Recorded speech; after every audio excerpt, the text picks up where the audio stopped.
हमारे बच्चों, कैसे हैं आप? आज हम आपके लिए लेके आए हैं परीक्षा में संभावित बहुत ही महत्वपूर्ण प्रश्न जिनका संबंध आरटीई रूल्स 2011 से है। तो प्रश्न शुरू करते हैं, उसके बाद कुछ बात आपसे करेंगे और आपके लिए मेरे पास दो गुड न्यूज़ हैं। डबल तोहफा है, क्या है वो उसकी बात करूंगा, पर पहले आप देख लें। पहला प्रश्न आपको मैं पढ़ा चुका हूं, अब तक मेरी 2 क्लासेस हो चुकी हैं, ठीक है, NEP 2020 और RTE रूल्स 2011। तो ध्यान दें, पहला प्रश्न, और पहला प्रश्न है राजस्थान निशुल्क व अनिवार्य, पहला प्रश्न देखें, राजस्थान निशुल्क व अनिवार्य बाल शिक्षा का अधिकार नियम 2011 में है। 4 ऑप्शंस आपके सामने हैं। पहला ऑप्शन है 10 अध्याय 38 धाराएं, दूसरा ऑप्शन है 7 अध्याय 38 धाराएं, तीसरा ऑप्शन है 10 अध्याय 29 धाराएं और चौथा ऑप्शन है 10 अध्याय 38 धाराएं। तो बच्चों, याद है आपको? अगर RTE 2009 होता, देखो परीक्षा में यही ध्यान रखना है, शब्दों से खेलना ही नहीं है, हर शब्द को गौर से समझना भी है कि अगर RTE 2009 की बात होती तो यहां आंसर आता 7 अध्याय और 38 धाराएं, लेकिन ये बात हो रही है नियम 2011 रूल्स 2011 राजस्थान वाले की। तो सही जवाब हो जाएगा ऑप्शन नंबर 3, क्योंकि इसमें तो कितने अध्याय हैं? 10 अध्याय हैं और कितनी धाराएं हैं? 29 धाराएं हैं। एक बात और याद रखना, परीक्षा में शब्द बदलेंगे, जो हम आपको बार बार कहते हैं। हो सकता है अध्याय के स्थान पे भाग शब्द आ जाए, 10 भाग एवं 29 नियम, धाराओं के स्थान पे नियम आ जाए, तो भी विचलित नहीं होना है ना? क्योंकि यहां पे इंग्लिश में पार्ट्स लिखा है, अध्याय को पार्ट्स लिखा है, भाग को पार्ट्स लिखा है और इनको रूल्स लिखा है, यानी इसमें 29 रूल्स हैं और 10 पार्ट्स हैं। तो 10 पार्ट्स 29 रूल्स ओके, 10 भाग 29 नियम ओके, 10 अध्याय 29 धाराएं ओके। तो पहला प्रश्न क्लियर। दूसरा सवाल देखिए, RTE रूल्स 2011 में SMC का उल्लेख किस अध्याय या भाग में है? ऑप्शंस देखिए, पहला ऑप्शन है भाग 3, दूसरा ऑप्शन है भाग 2, थर्ड ऑप्शन है भाग 4 और फोर्थ वन है भाग 5। याद है आपको? SMC धारा 3, 4, 5 में थी, तो इसका सही जवाब हो जाएगा भाग 2। आपको याद है, एक मैंने PDF में तो वो दे दिया है, आपको शेयर किया है अभी, लेकिन एक चीज याद रखना, पिछली क्लास में हमने देखा था कि साहब 10 जो अध्याय हैं उनमें सबसे पहला अध्याय है प्रिलिमिनरी या आरंभिक, जिसमें हमने आपको बताई थी धारा 1 और 2। दरअसल धारा 1 टाइटल में आ गई थी, टाइटल में ही आ गई, इसलिए ध्यान रखना कि पहला जो अध्याय है आरंभिक, उसमें केवल धारा 2 है, डेफिनेशन वाली, परिभाषा वाली, ठीक है? ये मैंने उसमें PDF में आपको दे दिया है, तो उसको देख लेना। नंबर 2, उसके बाद फिर दूसरा जो अध्याय है, दूसरे अध्याय का शीर्षक ही है विद्यालय प्रबंधन समिति। आपको याद है RT 2009 में तो विद्यालय प्रबंधन समिति आती है जाके धारा 21 में, और यहाँ पे विद्यालय प्रबंधन समिति दूसरे भाग में आ जाएगी, तीसरी धारा में आ जाएगी। तीसरी, चौथी, 5वीं धाराएं विद्यालय प्रबंधन समिति SMC SDP की हैं, ठीक है? तो ये सारे के सारे, अब मैं आपको तोहफे की बात कह दूं, 10 के 10 अध्याय पूरी संभावना है कि परीक्षा में आपको क्रम से याद रहेंगे, तो आपका एक प्रश्न राइट हो जाएगा। और आप जानते हैं ना, एक सवाल जिंदगी बनाता है, बिगाड़ता है। हम आपके साथ शाना बशाना चल रहे हैं और इस बार हमने बेड़ा उठाया है कि आपको आपका सपना, आपकी मंजिल मिलेगी। तो हम आपको एक ऐसा तोहफा देंगे इस वीडियो के अंत में कि आप नींद में भी उठा के, अगर आपको कोई पूछ लेगा कि साहब कौन सा अध्याय कितने नंबर पे है, तो आप उसको नहीं भूलोगे। दूसरी गुड न्यूज़ भी आपको मैं अभी दे दूं। आपके बहुत से कमेंट्स मेरे पास आ रहे थे कि सर हमको इनकी PDF चाहिए, तो मैंने अपना टेलीग्राम चैनल ढूंढा, जो कि मेरे को नहीं मिला, तो मैंने नया टेलीग्राम चैनल बना दिया। अब आपकी जिम्मेदारी है, आप उसको मैक्सिमम यूज़ करें, शेयर करें। टेलीग्राम चैनल का लिंक इस वीडियो के जस्ट नीचे मैं दूंगा। हालांकि बहुत सिंपल है, आपका अपना चैनल जिस नाम से है ना, उसी नाम से टेलीग्राम चैनल भी है, और वो है साइकोलॉजी अशोक पारिक सर। तो साइकोलॉजी अशोक पारिक सर, इस वीडियो को देखने के तुरंत बाद आप टेलीग्राम पे जाएंगे, उसको ज्वाइन करेंगे और ये वाली PDF प्राप्त करेंगे। इससे पहले वाली दोनों क्लासेज जो हुई थी आपकी, RTE रूल्स 2011 वाली और नवीन शिक्षा नीति 2020 वाली, वो दोनों PDF आपको वहां पे मिलेंगी। और एक और महत्वपूर्ण बात, इसके जस्ट बाद बैक टू बैक अगला वीडियो मैं आपको दूंगा, बस थोड़ा सा गैप दूंगा घंटे भर का, ताकि आप चीज़ों को समझ लें और वो जो मेरा अगला वीडियो आ रहा है, वो वीडियो आ रहा है 2020 की शिक्षा नीति पे जितने संभावित प्रश्न हैं वो एक साथ आपके सामने मैं पेश कर रहा हूं। कुछ बहुत ही महत्वपूर्ण प्रश्न जो परीक्षा में निश्चित रूप से उनमें से कोई बात पूछी जाएगी। तो वो प्रश्नों की पीडीएफ मैं पहले ही टेलीग्राम चैनल पे आपके लिए शेयर कर रहा हूं। तो आप उस पीडीएफ को लेना, और वो ये तो मैं आपको सॉल्यूशन दे ही रहा हूं पहले, बाद में पीडीएफ मिलेगी इसकी तो, और उसकी पीडीएफ आपको पहले ही मिल जाएगी राष्ट्रीय शिक्षा नीति 2020 के जितने संभावित प्रश्न हैं उनकी, और आप उनको सोल्व करना। और उसके बाद इस वीडियो के नीचे कमेंट में लिखना कि सर मैंने 20 में से इतने स्कोर किए, मैंने 16 में से इतने स्कोर किए, और ईमानदारी से काम करना, मजा आएगा। ओके, तो समझ गए क्या तोहफे हैं हमारे। एक तो आपको RTE 2011 के 10 के 10 अध्याय इस वीडियो के अंत में टिप्स पे हो जाएंगे, ऐसा हमारा दावा है। दूसरी महत्वपूर्ण बात, अब तक मैंने जो इसमें पढ़ाया है तो तमाम पीडीएफ आपको मेरे टेलीग्राम पे मिल जाएंगी। टेलीग्राम का लिंक मैं नीचे दे रहा हूं, और टेलीग्राम का नाम साइकोलॉजी अशोक पारिक सर है। और तीसरी महत्वपूर्ण बात कि इसके बाद अगली जो MCQs, माफ करें, अगली जो MCQ बेस्ड क्लास आपकी है या वीडियो जो है, उसमें महत्वपूर्ण प्रश्न हैं 2020 वाली शिक्षा नीति के, वो पहले से ही आपको पीडीएफ में मिल जाएंगे। तो उनको आप सोल्व करें और फिर उसके बाद सॉल्यूशन देखना, मजा आएगा, जिंदगी में कभी नहीं भूलोगे। ओके प्यारे बच्चों, तो यहां ध्यान रखना। भाग 2, थर्ड वन, तीसरा प्रश्न देखिए। RTE नियम 2011 में नियम 14 में निजी विद्यालयों को मान्यता देने संबंधी अधिनियम, गैर सरकारी शैक्षिक संस्था अधिनियम किस वर्ष पारित हुआ? 1973 या 1989 या 2009 या फिर 2011? ध्यान रखना, ये गैर सरकारी शैक्षिक संस्था अधिनियम हम आपको बता चुके हैं, और ये राजस्थान का ही है।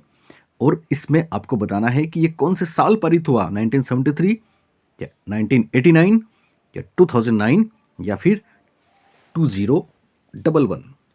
बोलिए इसका सही जवाब। इसका सही जवाब है 1989। सही जवाब क्या है? 1989। हर लफ्ज बहुत महत्वपूर्ण रहेगा परीक्षा में, जानते हैं ना आप। चलिए नेक्स्ट, और चौथा प्रश्न। और इस बार देखिए, मैं आपको बता दूं, परीक्षा में हर तरह के शब्द आएंगे, आपको शब्दों में, वो शब्दों के जाल में फंसाने की कोशिश करेंगे, लेकिन आप हमारे बच्चे हैं इसलिए आप बिल्कुल नहीं फंसेंगे, ये मुझे उम्मीद है। इसलिए मैंने हर तरह के शब्द लिए हैं यहाँ पे। जैसे कभी ऐसा भी आएगा, राजस्थान निशुल्क डैश नियम 2011। इसका और कोई मतलब नहीं है, पर इसका पूरा नाम लिखने के बजाय उन्होंने इसको थोड़ा शॉर्ट कर दिया डैश करके, या फिर इंग्लिश में लिख के कैसे भी शॉर्ट कर सकते हैं ना। ओके, तो ये सवाल है, राजस्थान निशुल्क व अनिवार्य बाल शिक्षा का अधिकार नियम 2011, नहीं कि अधिनियम, तो 2011 की बात हो रही है। ओके, की अधिसूचना RTE एक्ट 2009 की किस धारा द्वारा प्रदत्त शक्तियों के अधीन हुई? धारा 13, धारा 16, धारा 28 या फिर धारा 38? अगर आप हमारे बच्चे हैं तो आपने सवाल को ध्यान से पढ़ा होगा, क्योंकि परीक्षा में यही होता है।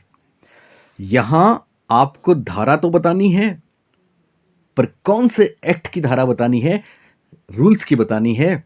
तो प्यारे बच्चों, इस सवाल के जवाब में हम RTE एक्ट 2009 की 38 जो धाराएं हैं उनकी बात कर रहे हैं, उन्हीं में से एक आंसर होगा।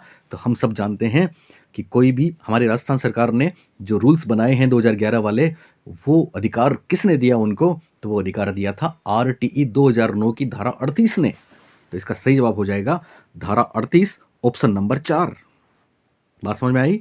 नेक्स्ट, अगला क्वेश्चन, राजस्थान शिक्षा का अधिकार नियम। अब देखो, इस भाषा में 2011 कहीं पे नहीं लिखा है ना, लेकिन दो चीजें मैंने आपको बताया था ना, 3 परिवर्तन होंगे। सेंट्रल जो RTE एक्ट 2009 है उसका नाम क्या है? निशुल्क व अनिवार्य बाल शिक्षा का अधिकार अधिनियम 2009, और राजस्थान वाले का नाम है राजस्थान निशुल्क व अनिवार्य बाल शिक्षा का अधिकार नियम 2011 है। 3 फर्क मैं आपको बता चुका हूं पिछली क्लास में। पहला फर्क, राजस्थान नाम एक्स्ट्रा मिलेगा आपको। दूसरा फर्क, अधिनियम के स्थान पे नियम मिलेगा आपको। और तीसरा फर्क, 2009 के स्थान पे 2011 मिलेगा आपको। इसका मतलब इसमें 2011 नहीं है, फिर भी राजस्थान लिखा हुआ है और आगे नियम लिखा हुआ है। इसका मतलब हम 2011 वाले की बात ही कर रहे हैं। ये चीज़ें आपको समझनी होंगी, क्योंकि हमारे बच्चे अगर आप हैं तो आपको याद होगा, हम आपको कहते हैं कि लाइन टू लाइन पढ़ लेना सब कुछ नहीं होता, बिटवीन द लाइन्स जाना पड़ता है। और बिटवीन द लाइन्स आप जाओगे, तब आप अपने आप को मानना कि आप सही दिशा में बढ़ रहे हो, सही तैयारी कर रहे हो, और अब आपकी एक सीट को कोई रोक नहीं सकता। चलिए, तो राजस्थान शिक्षक अधिकार नियम के अनुसार छात्र अनुपात शिक्षक, पीटी रेशियो की बात की जा रही है, का संबंध किस नियम से है, यानी किस धारा से है? ऑप्शन 1 नियम 5, ऑप्शन 2 नियम 16, ऑप्शन 3 नियम 21, ऑप्शन 4 नियम 23। तो प्यारे बच्चों, याद है आपको RTE एक्ट 2009 आपने हमसे पढ़ा है, और वहां पीटी रेशियो की बात होती है तो धारा 25 याद आती है। हालांकि पीटी रेशियो कितना है ये अनुसूची में है, लेकिन यहां बात हो रही है 2011 वाले की, और 2011 की धाराएं तो 29 ही हैं साहब, यहाँ खेल अलग है, और परीक्षा में ये वाली चीजें भी आएंगी। तो हमको याद रखना है, ध्यान रखना है, छात्र शिक्षक अनुपात का उल्लेख कौन सी धारा में है? तो आप बोलेंगे साहब 2011 वाले में तो धारा 21 में है। किस में है? धारा 21 में है, नियम 21, थर्ड ऑप्शन राइट आंसर। आपको याद है नियम 5 क्या था? दूसरे अध्याय में एसएमसी है ना, उसमें 3, 4, 5 धाराएं हैं, और धारा 5 एसडीपी के बारे में है। आपको याद है आरटी 2009 में एसडीपी धारा 22 में थी, और 2011 वाले में एसडीपी यानी स्कूल डेवलपमेंट प्लान, विद्यालय विकास योजना, धारा 5 में है। नियम 16 आपको याद है आरटी 2009 में नियम 16 क्या बोलता था? किसी भी बालक को किसी भी कारण से ना तो अनुत्तीर्ण कर सकेंगे, ना विद्यालय से निष्कासित कर सकेंगे। हालांकि बाद में संशोधन हो गया इसमें, तो यह आरटी 2009 में था, लेकिन यहां नियम 16 में क्या है? न्यूनतम अर्हता, एक टीचर बनने के लिए क्या एलिजिबिलिटी है, वो 2011 में धारा 16 में दे रखी है। और 21 में, नियम 21 या धारा 21 में छात्र शिक्षक अनुपात का जिक्र है। किसकी बात कर रहे हैं हम? 2011 वाले की बात कर रहे हैं, लिहाजा इसका राइट आंसर है ऑप्शन नंबर 3। नेक्स्ट, छठा प्रश्न देखिए, राजस्थान शिक्षा का अधिकार नियम के अनुसार धारा 6 में उल्लेख है। धारा 6 याद है आपको? पहली धारा टाइटल में है, उसके बाद पहला अध्याय होता है आरंभिक, उसमें डेफिनेशन वाली दूसरी धारा है, उसके बाद दूसरा अध्याय शुरू होता है एसएमसी, जिसमें धारा 3, 4 और 5 हैं, और उसके बाद तीसरा अध्याय शुरू होता है। और आपको याद है तीसरा अध्याय क्या है? तीसरा अध्याय है बालकों को शिक्षा का अधिकार, और बालकों को शिक्षा का अधिकार दिलाने वाली धारा 6 है। क्या है? 6 है। लेकिन सवाल घुमा के पूछा है, क्या है इसमें? पुरानी क्लास में बता चुका हूं। जिन बच्चों को याद आ रहा है उनका बहुत बहुत मुबारकबाद, जिनको याद नहीं आ रहा सुन लें। धारा 6 में किसका उल्लेख है? देखो ऑप्शन नंबर 1, शिक्षकों की न्यूनतम अर्हता, धारा 16 में है साहब। शिक्षकों के कर्तव्य, धारा 20 में है साहब। हम बात कर रहे हैं 2011 की। किसकी बात कर रहे हैं? 2011 की। शिकायतों का निवारण तो अध्याय 28, माफ करें, अध्याय 8 में है। इसका मतलब शिकायतों का निवारण तो बाद में होगा, शिक्षकों के कर्तव्य और अर्हता और अर्जित योग्यता इन सब के बाद में होगा। 8वां अध्याय 23 धारा में बताऊंगा आपको, अभी 8 के 8 अध्याय बताऊंगा पूरे, ठीक है ना? सॉरी, 10 के 10 अध्याय, 10 अध्याय है ना इसमें। और छात्रों का विशेष प्रशिक्षण, ये इसका राइट आंसर है। राइट आंसर क्या है? छात्रों का विशेष प्रशिक्षण, याद आ रहा होगा आपको। यानी आरटी में क्या होता है? क्या होता है आरटी में, याद है आपको? आरटी में उम्र के हिसाब से निर्धारित कक्षा में प्रवेश देते हैं, भले ही बच्चे को ABCD भी नहीं आता हो। आपके पास अगर कोई 10-11 साल का बच्चा आए पहली बार, उसको कुछ नहीं आता, तो भी आप क्या करेंगे? उसको फर्स्ट क्लास में नहीं बैठाएंगे, बल्कि आप क्या करेंगे? आप उसकी उम्र का हिसाब लगाएंगे और उसको 5वीं क्लास में बैठाएंगे। लेकिन उसको तो कुछ आता ही नहीं है, तो फिर क्या करेंगे? तो फिर आप उसको एक्स्ट्रा क्लास देंगे और 5वीं क्लास के बच्चों के बराबर उसका लेवल लाएंगे। इसके लिए क्या करना पड़ेगा? इसके लिए आप उन ऐसे बच्चों को विशेष प्रशिक्षण देंगे। क्या देंगे? ऐसे बच्चों को विशेष प्रशिक्षण देंगे। लिहाजा छात्रों को विशेष प्रशिक्षण दिया जाएगा, ये धारा 6 में है। और बालकों को शिक्षा का अधिकार जो अपना इनका तीसरा अध्याय है, उसमें एक ही धारा है और वो है धारा 6, इसलिए महत्वपूर्ण है। आपको याद होगा ये विशेष प्रशिक्षण कौन देगा? आरटी 2011 की बात ही करेंगे हम यहाँ पे। यह विशेष प्रशिक्षण देगा विद्यालय का कोई भी शिक्षक। और ये कौन तय करेगा कि कौन से बालकों को ऐसी स्पेशल ट्रेनिंग की जरूरत है? ये तय करेगी एसएमसी। कौन तय करेगी? एसएमसी तय करेगी। और इस प्रशिक्षण का समय आपको याद है 3 महीने कम से कम और 2 वर्ष अधिकतम। नेक्स्ट, अगला क्वेश्चन देखिए, क्वेश्चन नंबर 7, RTE रूल्स 2011, देखो इस बार भाषा ऐसी आ गई। तो परीक्षा में मेरे कुछ बच्चों कहते हैं सर कभी इंग्लिश में हिंदी में पूरा बताओ। नो, क्योंकि आपको परीक्षा में पेपर ऐसे ही मिलेंगे और हमारे बच्चे इसलिए जाने जाते हैं और हम भी इसलिए जाने जाते हैं, इसलिए वो टॉपर्स होते हैं। तो 7वां प्रश्न देखिए, RTE रूल्स 2011 की धारा 23 के अंतर्गत प्रारंभिक शिक्षा पूर्णता प्रमाण पत्र कौन देता है? वो आपको याद है RT 2009 में शिक्षा पूर्णता क्या थी? शिक्षा पूर्णता आपको याद है 29, 30 धाराएं 30, और यहाँ पे क्या है धारा 23, क्योंकि वहां धाराएं 38 हैं और यहाँ पे धाराएं 29 ही हैं, है ना। सीक्वेंस लगभग वही है, थोड़ा सा फर्क है बाकी, लेकिन धाराएं कम है और अध्याय यहाँ ज्यादा है, इसलिए एक अध्याय में यहाँ पे कम धाराएं हैं। ठीक है, तो धारा 23 के अंतर्गत आरंभिक शिक्षा पूर्ण करने का प्रमाण पत्र कौन देगा? मैं आपको बता चुका हूं, बोलिए। माध्यमिक शिक्षा बोर्ड देगा, या SCERT देगा, या प्रधानाध्यापक देगा, या फिर डाइट? तो इसका सही जवाब है उस स्कूल का प्रधानाध्यापक, हेडमास्टर।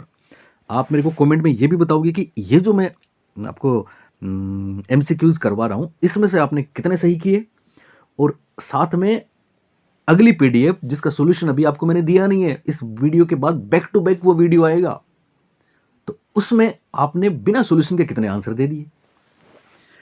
ओके, नेक्स्ट 8वां प्रश्न, राजस्थान निशुल्क एवं अनिवार्य बाल शिक्षा का अधिकार नियम 2011 की अधिसूचना कब जारी हुई? मेरा हर बच्चा बता देगा, 29 मार्च 2011 को जारी हुई साहब, 29 मार्च 2011, ऑप्शन नंबर 3 राइट आंसर है। अगला प्रश्न, और यह बहुत बढ़िया बात, बहुत अच्छा प्रश्न है, क्या है? कौन सा असंगत है? कौन सा असंगत है? इसका मतलब इनमें 3 तो संगत हैं और 1 असंगत है। 4 ऑप्शन है, उनमें 3 तो राइट हैं और 1 रॉन्ग है। हमारा आंसर होगा वही जो रॉन्ग है, जो असंगत है, जो गलत है। और इसमें इधर शीर्षक है, यानी जो पार्ट्स हैं, भाग हैं, अध्याय हैं, उनका नाम क्या है, और इधर अध्याय का क्रम क्या है। क्रम यानी 2 नंबर वाले अध्याय की हेडिंग ये है क्या, 5 वाले की ये क्या, 7 वाले की ये क्या, ये बताना है। और जो गलत है वो आंसर हो जाएगा। तो आपको याद है विद्यालय प्रबंधन समिति क्या 2 में है? बिल्कुल है। विद्यालय व अभिभावकों के दायित्व 5 में हैं? बिल्कुल हैं। अध्यापक 7 में है? नहीं, 6 में था। शिकायत निवारण 8 में है? बिल्कुल है। आप बोलेंगे सर कैसे याद रहेगा? तो इसका आंसर तो प्यारे बच्चों हो जाएगा 3rd वाला, क्योंकि अध्यापक, टीचर 7वें अध्याय में नहीं है, बल्कि वो तो 6ठे अध्याय में है। तो हम आपको अब वो तोहफा देने जा रहे हैं। मैं जो आपको बोलूँगा, दिखाऊंगा, वो PDF में नहीं है, क्योंकि मैं नहीं चाहता। मैं क्या चाहता हूं? मैं चाहता हूं कि आप उसको लिखना है आपको, और लिखने के बाद उसको दोहराना है। मेरा दावा है कि परीक्षा तक आप ये 10 के 10 अध्याय अपने उंगलियों पे कर दोगे। कैसे कर दोगे? उंगलियों पे कर दोगे। और क्या है वो बात? वो दरअसल मैं चलूंगा यहाँ पे आगे। हाँ जी, तो ये रहा वो बेशकीमती तोहफा। आपको याद है हमने आपको एरिक एरिक्सन के मनोसामाजिक विकास की 8 स्टेजेस बताई थी, तो उसमें हमने आपको एक तोहफा दिया था जो पूरे हिंदुस्तान में फेमस हुआ था, और वो ये था कि विश्वास और स्वतंत्रता के साथ हमने पहल की, फिर परिश्रम करके पहचान बनाई, तब उसकी घनिष्ठता मिली और जनन संपूर्ण हुआ। तो 8 के 8 स्टेजेस मेरे हर बच्चे को अभी भी याद है, आपको भी है। हमने आपको लॉरेंस कोहलबर्ग के नैतिक विकास सिद्धांत की 6 अवस्थाओं के लिए भी एक तोहफा दिया था, याद है? वो न्यूमेरिक्स, और वो ये था, दंड से आज्ञाकारिता मिली किंतु हम अहंकारी बन गए, फिर अच्छे बच्चे बनकर, गुड बॉय नाइस गर्ल, फिर अच्छे बच्चे बनकर प्रशंसा पाई, तब सामाजिक सम्मान मिला, और अंत में जब सामाजिक समझौता किया तब विवेक नाम मिला। ठीक ऐसी ही एक बात हम आपको यहाँ पे देने जा रहे हैं। हालांकि मैं मेथड्स में बहुत से न्यूमेरिक्स भी आपको दूंगा, बस बशर्ते कि आप शाना बशाना चलें हमारे, क्योंकि हम तो आपके साथ चल ही रहे हैं। तो इसका मतलब ये है कि शेयर करें। चलिए आज आते हैं इस पे। तो ये क्या है? ये एक्चुअली एक छोटी सी कहानी है, 2 मिनट की, आप सुने। आप 2023 में जॉब लगेंगे, इसमें कोई दो राय नहीं है। आप जब स्कूल जाओगे तो जैसे आप हमारे बच्चे हैं वैसे ही आपके भी बच्चे होंगे वहाँ पे, और आपका टारगेट यही रहेगा कि आप किसी भी सूरत में अपने बच्चों के अधिकारों के साथ खिलवाड़ नहीं करोगे, मतलब आप उनको दिल से पढ़ाओगे। मान लो आपके स्कूल में कोई एक ऐसा शख्स है जो बच्चों को सही तरीके से नहीं पढ़ा सकता, लेकिन फिर भी वो विद्या संबल योजना में आ गया। और इतना ही नहीं, जब आपने उसको बोला, पता लगा उसको, तो उसने क्या किया, उसकी सरकार में सेटिंग है, मेरे शब्दों पे गौर करना, विद्या संबल योजना में आ गया, स्कूल में बच्चों को सही तरीके से आरंभिक शिक्षा पूरी नहीं कराएगा, पर सरकार में सेटिंग है, इसलिए उसने क्या किया, उसने विद्यालय की एक महत्वपूर्ण एक इदारा है विद्यालय प्रबंधन समिति, उसमें एक पद हथिया लिया। अब आप उसको रोक नहीं सकते, क्योंकि आपको पता है पद ले लिया तो वो विद्यालय में भी रहेगा, और बच्चों को पढ़ाना शुरू कर दिया। लेकिन जब पता लगा कि साहब सही तरीके से नहीं पढ़ा रहा, तो आपको लगा कि इसकी शिकायत करनी पड़ेगी, लेकिन आप शिक्षक के रूप में अकेले शिकायत नहीं कर सकते, इसलिए बच्चों के अभिभावकों को भी इस बात का दुख है, तो उनको भी रंज है। आप दोनों ने मिलकर शिकायत करी, और जब शिकायत करी तो उसको हटा दिया और आपको बच्चों को पढ़ाने के लिए लगा दिया, बच्चों के अधिकारों का संरक्षण हो गया। ये 1 मिनट की कहानी आपने सुनी, विद्या संबल योजना वाला पढ़ा रहा है, आपने और अध्यापकों ने, आप अध्यापक हैं, आपने और अभिभावकों ने मिलकर शिकायत की, बच्चों को अधिकार मिले। इसको हमने एक स्टेटमेंट में बांधने की कोशिश की है। अगर आपको अच्छा लगे तो आप एक बार इसको पढ़ लेना, 2 बार पढ़ लेना, फिर अपने सोच के लिख लेना और फिर नंबरिंग कर देना। दावा है 8 के 10 अध्याय आप कभी नहीं भूलोगे। क्या है ये? तो ये है, उसने आरंभ में, शुरू में प्रबंध समिति का पद शिक्षा के अधिकार के लिए, यानी उसके बिना पढ़ा नहीं पा रहा था वो, तो उसने आरंभ में प्रबंध समिति का पद शिक्षा के अधिकार के लिए सरकार से हथिया लिया। जब अभिभावकों और शिक्षकों ने मिलकर पाठ्यचर्या पूर्ण न करने की शिकायत की, तो बालकों के अधिकारों को संरक्षण मिला। बहुत आसान है। उसने आरंभ में प्रबंध समिति का पद शिक्षा के अधिकार के लिए सरकार से हथिया लिया, पर जब अभिभावकों और शिक्षकों ने मिलकर पाठ्यचर्या पूर्ण न करने की शिकायत की, तो बालकों के अधिकारों को संरक्षण मिला। तो अब देखिए, आप इसमें आपको नंबरिंग करनी है। सबसे पहले लिखा है आरंभ, तो आप आरंभ को, मैंने इसको पीडीएफ में नहीं दिया, और इसलिए नहीं दिया कि आप खुद बनाओगे, आरंभ को 1 नंबर दे दें। उसके बाद प्रबंध समिति को राउंड करें और इसको 2 नंबर दे दें। फिर शिक्षा के अधिकार को राउंड करके 3 नंबर दे दो। कितने नंबर दिए इसको? 3 नंबर दे दिए। उसके बाद सरकार को राउंड करके 4 नंबर दे दो। फिर अभिभावकों को राउंड करके 5 नंबर दे दो। अभिभावकों को राउंड करके क्या दे दिया? 5 नंबर। और फिर शिक्षकों को राउंड करके 6 नंबर दे दो। उसके बाद पाठ्यचर्या पूर्ण को राउंड करके 7 नंबर दे दो, और शिकायत को 8 नंबर दे दो। और बालकों के अधिकारों के संरक्षण, तो अधिकारों को संरक्षण राउंड करके 9 नंबर दे दो। ये 9 अध्याय तो आपको एकदम क्लियर हो गए। 10वां आपको पता है, पहला 10वां तो वैसे याद रहता है, पहला आरंभिक है, 10वां है विविध, जिसको मिसलेनियस बोलते हैं, जिसको प्रकीर्ण बोलते हैं, तो वो तो आपको वैसे याद रहेगा। ये 9 क्या रहे? पहला है आरंभ। तो देखो, परीक्षा में आपके सामने मल्टीपल चॉइस होगा, तो आपको रिकॉग्नाइज करना पड़ेगा, आपको केवल पहचानना पड़ेगा, लिखने की जरूरत नहीं है। इसलिए एक शब्द भी अगर आपको याद रह जाएगा तो आप कर दोगे। तो देखो, पहला है आरंभ, तो पहला अध्याय कौन सा है? आरटीई रूल्स 2011 का आरंभिक, तो पहला आरंभिक हो गया। दूसरा है विद्यालय प्रबंधन समिति, स्कूल मैनेजमेंट कमेटी, एसएमसी, तो हिंदी में विद्यालय प्रबंधन समिति दूसरा भाग है, दूसरा अध्याय है, याद हो गया।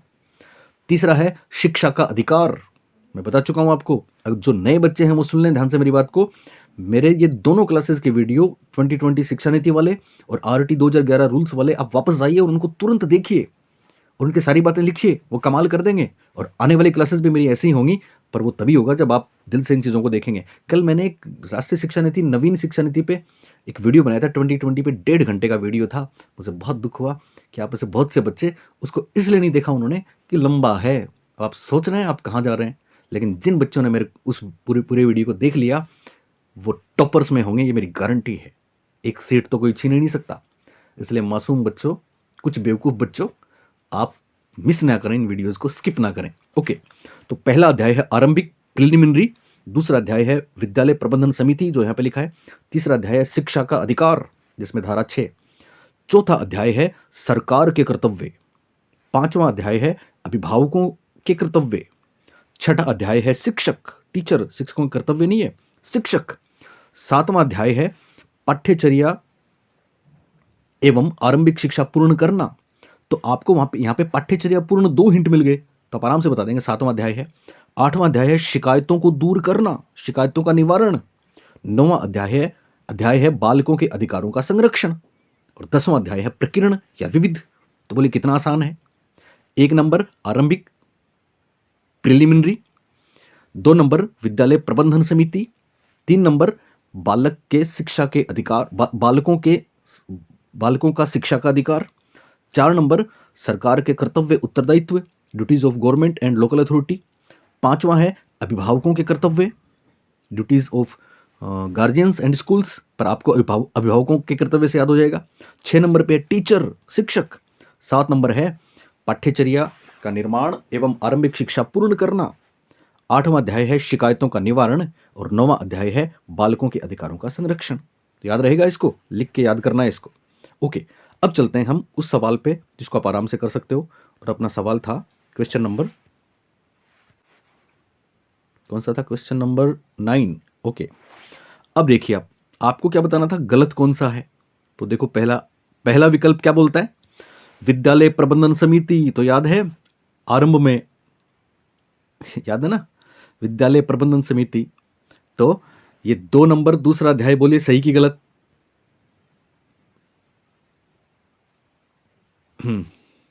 तो 2 सही, ठीक है। उसके बाद तीसरा आपको याद है कौन सा था, पहला था आरंभ, क्या था पहला, आरंभ में प्रबंध समिति का पद। तो आरंभ 1 नंबर था, प्रबंध समिति दूसरा, तो प्रबंध समिति यहां पे मिल गया, 2 नंबर हो गया ना। फिर तीसरा था शिक्षा के अधिकार के लिए सरकार से हथिया लिया। प्रबंध समिति का पद शिक्षा के अधिकार के लिए किससे हथिया लिया, सरकार से हथिया लिया, तो 3 नंबर शिक्षा का अधिकार है जो इसमें कहीं नहीं है। फिर चौथा किससे हथियाया, सरकार से हथियाया, सरकार इसमें कहीं नहीं है, चौथा भी नहीं है। फिर जब अभिभावकों और शिक्षकों ने मिलकर पाठ्यचर्या पूर्ण नहीं करने की शिकायत की, तो अभिभावकों वाला 5 नंबर हो गया, यहाँ पे अभिभावक भी नहीं है। फिर अभिभावकों और शिक्षकों वाला 6 नंबर हो गया, शिक्षक मतलब अध्यापक, तो यहाँ अध्यापक है, इसके सामने 7 नंबर दे रखा है, इसका मतलब ये 6 नंबर है, 7 नंबर नहीं है, ये गलत है। और शिकायतों का निवारण, तो याद है अभिभावकों और शिक्षकों ने मिलकर पाठ्यचर्या पूर्ण नहीं करने की शिकायत की, तो पाठ्यचर्या पूर्ण 7 नंबर है, शिकायत 8 नंबर है। देखो शिकायत निवारण क्या है, 8 नंबर। तो आया ना मजा आपको। इसका मतलब इस सवाल का सही जवाब होगा ऑप्शन नंबर 3। ऑप्शन नंबर 3 क्यों सही होगा, क्योंकि ऑप्शन नंबर 3 में शिक्षक या अध्यापक या टीचर को 2011 वाले रूल्स में 7वें अध्याय में नहीं बल्कि 6ठे अध्याय में रखा गया है। ओके, विद्यालय प्रबंध समिति दूसरे अध्याय में है, दूसरे भाग में सही है। विद्यालय व अभिभावकों के दायित्व 5वें अध्याय में सही है। सरकार व स्थानीय प्राधिकार के दायित्व 4थे अध्याय में है, सही है। तीसरे अध्याय में शिक्षा का अधिकार है, सही है। शिकायत निवारण 8 नंबर पे है। पाठ्यचर्या का निर्माण व आरंभिक शिक्षा पूर्ण 7वें अध्याय में है और बालकों के अधिकारों का संरक्षण 9वें अध्याय में है। तो पहले बच्चों मजा आया आपको 9वें प्रश्न में। अब चलिए 10वां और 10th देखिए। आरटीई रूल्स 2011 के संदर्भ में एसएमसी में महिलाओं की न्यूनतम संख्या कितनी होनी चाहिए, 4, 7, 8 या 16? तो इसका सही जवाब हो जाएगा, आपको पता है महिलाएं कितनी होनी चाहिए, सेम वो सेंटर वाली बात है, 50% महिलाएं होंगी, 75% गार्जियंस अभिभावक होंगे और SC/ST के सदस्य अनुपातिक आधार पे होंगे, प्रोपोर्शन में होंगे। तो इसमें परसेंटेज नहीं दिया, नहीं तो 50% आंसर होता। इसमें बोला कितनी होनी चाहिए, तो आपको पता है एसएमसी में मिनिमम 16 सदस्य होंगे। मिनिमम, न्यूनतम पूछा है इसमें, देखिए न्यूनतम संख्या पूछी है ना, तो न्यूनतम संख्या का मतलब मिनिमम, और मिनिमम सदस्य कितने होते हैं, 16 होते हैं। तो 16 का 50% 8 होता है, तो इसका आंसर आएगा 8। नेक्स्ट 11th क्वेश्चन देखिए। आरटीई रूल्स 2011 के अनुसार विद्यालय में गठित कमेटी एसएमसी का उपाध्यक्ष कौन होता है? पहला ऑप्शन है प्रधानाचार्य, दूसरा ऑप्शन है शिक्षक, तीसरा ऑप्शन है छात्र, चौथा ऑप्शन अभिभावक। तो प्यारे बच्चों, आप सब जानते हैं कि साहब एसएमसी में अध्यक्ष भी अभिभावक होगा और एक उपाध्यक्ष जो कार्यकारिणी एग्जीक्यूटिव बॉडी में होता है वो भी अभिभावक होगा। शिक्षक क्या होता है जानते हैं आप? प्रधानाचार्य क्या होता है विद्यालय का जानते हैं आप? शिक्षक तो मेंबर होता है, ठीक है। प्रधानाचार्य क्या होता है? प्रधानाचार्य उसका सचिव होता है, सेक्रेटरी होता है। तो याद रखना परीक्षा में संस्था प्रधान सचिव होगा अध्यक्ष कोई अभिभावक होगा और उपाध्यक्ष भी क्या होगा, कोई अभिभावक होगा। इसमें उपाध्यक्ष पूछा है तो सही जवाब अभिभावक होगा। ये बेहतरीन वो प्रश्न हैं जो आपको परीक्षा में मिलने वाले हैं। पुराने वीडियोस में ज़्यादा पीछे जाने की नहीं कह रहा, पर मैंने 2 क्लासेस इससे पहले डाली हैं, 2020 वाली और ये दोनों देख लो ध्यान से। और ये वाला, इसमें आपके कितने आंसर सही होते हैं मेरे को कमेंट करके बताओगे अगर आपको लगा कि मैं आपके लिए मेहनत कर रहा हूँ तो। और साथ में साइकोलॉजी अशोक पारिक टेलीग्राम, जिसका लिंक भी मैं इसके नीचे दे रहा हूँ, उसको ज्वाइन कर लेना, क्योंकि उसमें आपको ये वो दोनों क्लासेस और ये वाली 3 PDF तो मिलेंगी ही। यहीं से मैं शुरू कर रहा हूँ नया चैनल टेलीग्राम का। बल्कि इसके जस्ट बाद बैक टू बैक मेरा 1 घंटे बाद जो दूसरा वीडियो आने वाला है शिक्षा नीति पे, 2020 के प्रश्नों पे, उसमें उस PDF में उन प्रश्नों को आप पहले से हल करना और उसके बाद मेरा सॉल्यूशन देखना, फिर जिंदगी में नहीं भूलोगे। और ये भी बताना कमेंट करके कि इसमें तो आपने कितने सही किए और उसमें आपने बिना सॉल्यूशन के कितने सही किए। मैं वेट कर रहा हूं आपके कमेंट्स का। नेक्स्ट, अगला प्रश्न देखिए। राजस्थान में विद्यालय प्रबंधन समिति, स्कूल मैनेजमेंट कमेटी या SMC की कार्यकारिणी समिति की बैठक होती है? बहुत अच्छा प्रश्न है। प्रत्येक माह या प्रत्येक वर्ष या प्रति 3 माह या प्रत्येक शनिवार? तो ध्यान देना प्यारे बच्चों,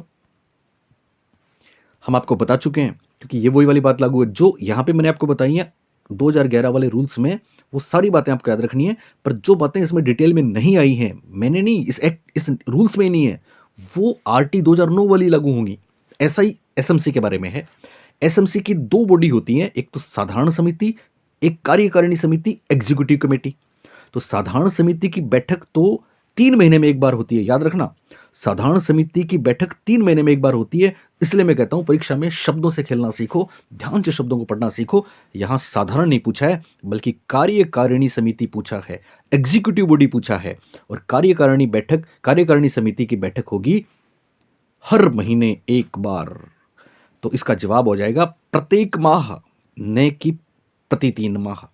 अगर साधारण सभा होता तो प्रति 3 माह होता, लेकिन कार्यकारिणी सभा है तो प्रत्येक माह होगा। आपको पता है कोरम भी याद रखना। साधारण सभा का कोरम होता है 25% और कार्यकारिणी समिति का कोरम होता है, कार्यकारिणी समिति की बैठक या सभा का कोरम होता है 33.33%। 1/3 सदस्य जरूरी हैं। बात समझ में आई?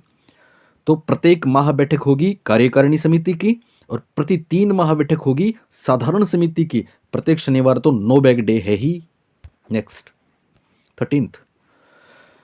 13वां सवाल देखिए। RTE नियम, देखो कैसे भी आ सकता है, शब्दों को घुमा के आपको पूछेंगे और हम आपको इसमें पारंगत कर देंगे। साथ रहे तो आप हमारे, और रहना ही पड़ेगा, एक सीट लेनी जो है। RTE नियम 2011 की धारा 4 के अनुसार कक्षा 1 से 5 तक के विद्यालय की स्थापना की आवश्यक शर्त है। RTE नियम 2000 की धारा 4 के अनुसार कक्षा 1 से 5 तक के विद्यालय की स्थापना की आवश्यक शर्त है। और यहां ध्यान देना आप, दरअसल धारा 4 नहीं है, ये भाग 4 है। दरअसल ये क्या है, भाग 4 है, जिसमें सरकार के कर्तव्य हैं। तो ये मिसप्रिंट है यहाँ, इसको भी आप ठीक कर लेंगे। धारा 4 तो धारा 1 में टाइटल है जो कि किसी भी अध्याय में नहीं है। पहला अध्याय शुरू होगा, उसमें धारा 2 है, उसमें डेफिनेशन है। उसके बाद 3, 4, 5 तो SMC के बारे में है। तो ये धारा नहीं है, दरअसल ये भाग 4 है। ये क्या है, भाग 4 है, भाग 4। अब भाग 4 कौन सा था आपको याद है? भाग 4 था पहला आरंभ, दूसरा विद्यालय प्रबंधन समिति, तीसरा शिक्षा का अधिकार और चौथा सरकार व स्थानीय प्राधिकार के कर्तव्य या दायित्व, रिस्पॉन्सिबिलिटीज, ड्यूटीज। तो भाग 4 है यहाँ पे दरअसल। तो RTE नियम 2011 के भाग 4 के अनुसार कक्षा 1 से 5 तक के विद्यालय की स्थापना के लिए आवश्यक शर्त है। बहुत अच्छा प्रश्न है। तो प्यारे बच्चों ध्यान रखना, इसमें हम आपको बता चुके हैं विद्यालय 1 से 5 तक की दूरी 1 किलोमीटर, कितनी? 1 किलोमीटर। और विद्यालय 6 से 8 तक की दूरी अगर राजस्थान की बात करें तो 2 किलोमीटर, और राजस्थान के बाहर सीटेट वगैरह की बात करोगे तो 3 किलोमीटर। पर हमको पूछा है राजस्थान के बारे में ही, तो इसका आंसर 2 किलोमीटर उसका आएगा और 1 किलोमीटर इसका आएगा। लेकिन साथ में ये प्रत्येक 1 किलोमीटर की पैदल दूरी पे प्रत्येक बच्चे को विद्यालय मिलेगा। लेकिन और भी तो कोई शर्तें हैं। आप जानते हैं कि पहली से 5वीं तक 1 किलोमीटर की दूरी है, लेकिन शर्त यह है कि 6 से 11 वर्ष की उम्र के 20 बच्चे होने चाहिए। कितने होने चाहिए? 20। और छठी से 8वीं तक के लिए जरूरी है 30 बच्चे होने चाहिए। लेकिन याद रखना इसका राइट आंसर होगा ऑप्शन नंबर 3, क्योंकि 20 बालकों के साथ साथ 150 की पॉपुलेशन भी आवश्यक है और जरूरी है। ये वाली बात मैं आपको बता चुका हूं। जो एकदम नए बच्चे हैं वो मेरे पुराने अभी अभी वाले जो दोनों वीडियोस हैं, दोनों क्लासेस हैं, उनको देख लेना, उनको पूरा लिख लेना। नेक्स्ट, तो इसका सही जवाब क्या हो गया कि साहब 20 बालक चाहिए 1 से 5 तक, 150 की जनसंख्या भी चाहिए। आप बोलेंगे साहब 6 से 8 तक कितनी जनसंख्या चाहिए, तो इसके बारे में आरटीई रूल्स 2011 में कुछ नहीं लिखा, केवल 150 की जनसंख्या वाली बात 1 से 5 तक कही है। हालांकि 20 बालक 1 से 5 और 30 बालक 6 से 8 वाली बात सही है। 1 किलोमीटर पहली से 5वीं की दूरी और 2 किलोमीटर राजस्थान में छठी से 8वीं की दूरी भी बात सही है। अगला सवाल 14th, आरटीई रूल्स 2011 की धारा 13 के अनुसार प्रवेश की अंतिम तिथि होगी। बहुत अच्छा प्रश्न है। ये इतनी मेहनत मैंने आपके लिए इसलिए की है कि इस बार हम कोई नो स्टोन अनटर्न्ड नहीं छोड़ेंगे, कोई भी स्टोन अनटर्न नहीं छोड़ेंगे, पूरी कोशिश करेंगे मतलब। तो देखो, अगर आपको यह सवाल पूछते आरटीई एक्ट 2009 के बारे में, तो जवाब 30 सितंबर हो जाता। याद है ना आपको 30 सितंबर? धारा 12 में 25% वाला है, धारा 13 में अन्वीक्षण प्रक्रिया है। मैं बात कर रहा हूँ आरटी 2009 की। धारा 14 में आप उनसे कोई डॉक्यूमेंट्स नहीं मांग सकते, और धारा 15 में प्रवेश की अंतिम तिथि 30 सितंबर होगी। हालांकि बाद में भी एडमिशन लिए जाएंगे, ऐसा बोला गया था उसमें। लेकिन 2011 में हमारी सरकार ने जो रूल्स बनाए हैं उसमें पता है क्या बोला? उन्होंने बोला कि शैक्षणिक सत्र शुरू होने के 6 महीने तक हम एडमिशन लेंगे। तो इसका सही जवाब लिहाजा हो जाएगा शैक्षणिक सत्र की शुरुआत से 6 माह, न कि 30 सितंबर, न कि 31 जुलाई, न कि वर्ष पर्यंत। 15th, अगला प्रश्न देखिए, और यह है आरटीई रूल्स 2011 के अनुसार धारा 22 के अनुसार पाठ्यचर्या निर्माण के लिए अकादमिक प्राधिकारी है। एक टर्म है इंग्लिश में एकेडमिक अथॉरिटी। तो एकेडमिक अथॉरिटी पाठ्यचर्या का निर्माण कौन करेगी? वो उसमें भी आपने पढ़ा होगा।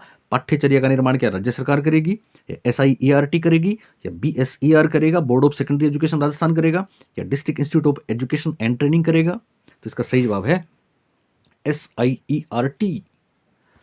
पाठ्यचर्या का निर्माण कौन करेगा? SIERT करेगा। एक ये शब्द भी ध्यान रखना, एकेडमिक अथॉरिटी या अकादमिक प्राधिकारी 2011 के अनुसार कौन है? सीधा ये पूछ लें, पाठ्यचर्या का निर्माण भी नहीं आए तो भी आपका जवाब आएगा SIERT।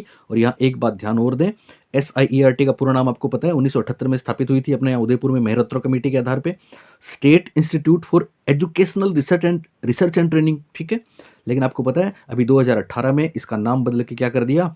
इंस्टीट्यूट के स्थान पे काउंसिल कर दिया, वही परिषद कर दिया। तो ये हो गया state council for educational research and training. तो SCERT हो गया। ठीक है, तो हर राज्य में SCERT बन गई है SIERT के स्थान पे। राजस्थान है तो R भी लग सकता है पीछे, तो RSCERT आए तो वही है, SCERT आए तो वही है, SIERT आए तो भी वही है। और हिंदी में इनका नाम आप आराम से बता भी सकते हैं, देख सकते हैं। ये है एकेडमिक अथॉरिटी 2011 के रूल्स के अनुसार।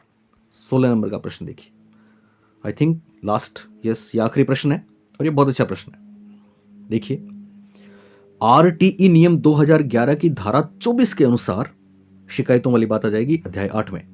आरटीई नियम 2011 की धारा 24 के अनुसार जिला स्तरीय शिकायत निवारण समिति का अध्यक्ष कौन होता है? DEEO, CEO, DM या फिर BDO? तो आप हवा में तीर नहीं चलाएं, सुन लें। एक्चुअली शिकायतों के निवारण के लिए ब्लॉक लेवल पर और डिस्ट्रिक्ट लेवल पर कमेटी बनती है। कमेटी कहाँ बनती है? ब्लॉक लेवल पर और डिस्ट्रिक्ट लेवल पर। ध्यान रखें, डिस्ट्रिक्ट लेवल पर जो कमेटी बनेगी उसमें अध्यक्ष की बात पूछी गई यहां पे। ब्लॉक लेवल कमेटी बनी तो ब्लॉक लेवल की कमेटी में अध्यक्ष CBO नहीं होगा, ध्यान रखें, BDO होगा। और डिस्ट्रिक्ट लेवल आप समझ सकते हैं, BDO पंचायत समिति में प्रधान और BDO। वैसे ही डिस्ट्रिक्ट में जिला परिषद, तो जिला प्रमुख, और जिला प्रमुख वाला वो अधिकारी कौन सा होता है? पहले 3rd ग्रेड की पोस्टिंग इन्हीं से होती थी, वो होते हैं मुख्य कार्यकारी अधिकारी, CEO। तो इसका सही जवाब है CEO। ध्यान रखना, CEO अध्यक्ष होगा और DEEO जिला शिक्षा अधिकारी इसका मेंबर होगा। मुख्य कार्यकारी अधिकारी, चीफ एग्जीक्यूटिव ऑफिसर जो जिला परिषद संभालता है, आरएएस होते हैं वो जिला स्तरीय शिकायत निवारण समिति का अध्यक्ष होगा। और अगर ब्लॉक स्तर पूछ लें तो आपका आंसर हो जाएगा ब्लॉक डेवलपमेंट ऑफिसर, बीडीओ। तो प्यारे बच्चों, इस तरह से मैं जल्दी ही विद इन एन आवर, 1 घंटे में बैक टू बैक शिक्षा नीति 2020 पे बेहतरीन एमसीक्यूज लेके आ रहा हूं, इनका सॉल्यूशन लेके आ रहा हूं। लेकिन मैं चाहता हूं कि इस 1 घंटे में आप तुरंत कमेंट भी मेरे को कर दें इसका, और तुरंत आप टेलीग्राम चैनल, जिसका लिंक मैं नीचे दे रहा हूं, साइकोलॉजी अशोक पारिक नाम है, उसमें 2020 वाली एमसीक्यू वाली पीडीएफ देख लें, और उसमें जितने प्रश्न हैं उनको अपने स्तर पे जल्दी से हल करके मेरे को बताएं कमेंट करके कि सर हमने इतने किए हैं, इतने में आ रहा है हमारा सॉल्यूशन। गुड नाइट नहीं करूंगा अभी, गुड बाय, थैंक यू, शुक्रिया। शेयर सबको कर दें।